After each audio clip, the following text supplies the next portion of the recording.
संबंधितांना दिलेला आहे। असं असताना सुद्धा निवडणूक आयोगाने जो निर्णय या संदर्भात दिला आणि एकनाथ शिंदे यांना शिवसेनेचं पक्षचिन्ह प्रदान केलं, ती प्रक्रियाच मुळात चुकीची आहे, आक्षेपार्ह आहे आणि बेकायदेशीरतेकडे जाणारी आहे।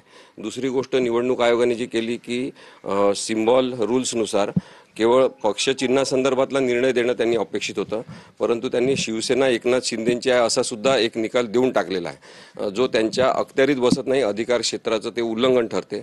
या दोन मुद्द्यांवरच उद्याची मुख्यतः सुनावणी होईल आणि हा युक्तिवाद जो आहे तो लेखी स्वरूपात सगळ्या पद्धतीने मांडण्यात आलेला आहे दोन्ही बाजूंकडून।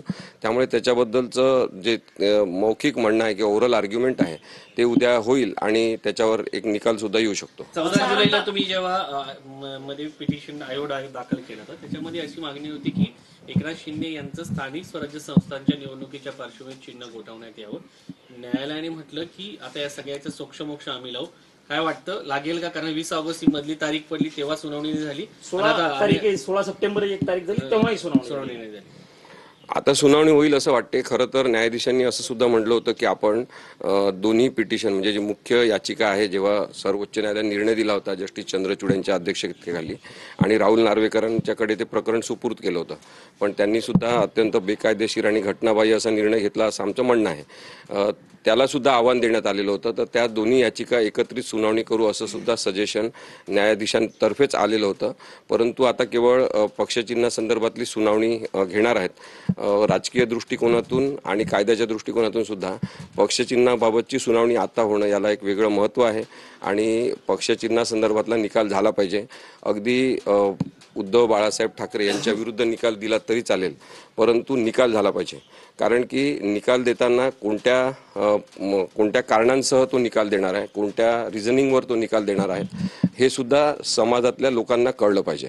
आणि कोणत्याही प्रकारचा निर्णय आला तरी सुद्धा भारतीय संविधानाला धरून तो असला तर तो उद्धव ठाकरेंतर्फेच निकाल लागेल अशी शक्यता जास्त आहे। आता स्थानिक स्वराज्य संस्थेच्या निवडणुका समोर येत आहेत, मग अशा वेळी उद्धव ठाकरे गट हे मशालीचं चिन्ह घेऊन पुढे जाणार का? कोर्टामध्ये उद्या तुम्ही विनंती करणार की लवकरात लवकर याचा निकाल लागावा आणि धनुष्यबाण मिळावा, त्याची प्रक्रिया कशी असणार आणि उद्या तुम्ही हा मुद्दा मांडणार? तर धनुष्यबाण हे पक्षचिन्ह जे आहे ते मूळ शिवसेनेचं आहे आणि ते हिरावण्यात आलेलं आहे, चोरण्यात आलेलं आहे। संविधानिकदृष्ट्या जी चोरी झालेली आहे ती सगळी महाराष्ट्राने बघितलेली आहे। निर्णय झाला नाही किंवा एखाद्या प्रकरणामध्ये निर्णय न झाल्यामुळे काही जण सत्तास्थानी असतात याचा अर्थ ते बरोबरच आहेत आणि संविधानिकदृष्ट्या त्यांचं योग्य आहे असं होत नाही। त्यामुळे शिवसेनेचं जे धनुष्यबाण पक्षचिन्ह आहे ते परत द्यायचं का उद्धव बाळासाहेब ठाकरे यांना याच्याबद्दलचा निर्णय सर्वोच्च न्यायालय घेईल। त्यांनी ते परत दिलं तर चांगलीच गोष्ट आहे, नाहीतर त्यांनी ते गोठवून टाकलं तरी चालेल।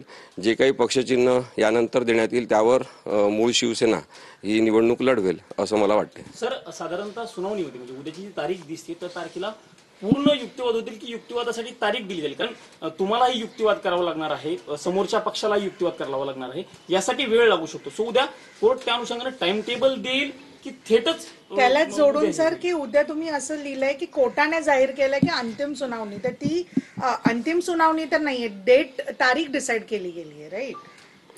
नाही, त्यांनी तोंडी सांगितलं होतं की अंतिम सुनावणीसाठीच ही तारीख आपण नक्की करणार आहोत आणि त्यानुसार ही तारीख नक्की केलेली असल्यामुळे आम्हाला असं वाटणं साहजिक आहे की अंतिम सुनावणीसाठीच ही तारीख आहे।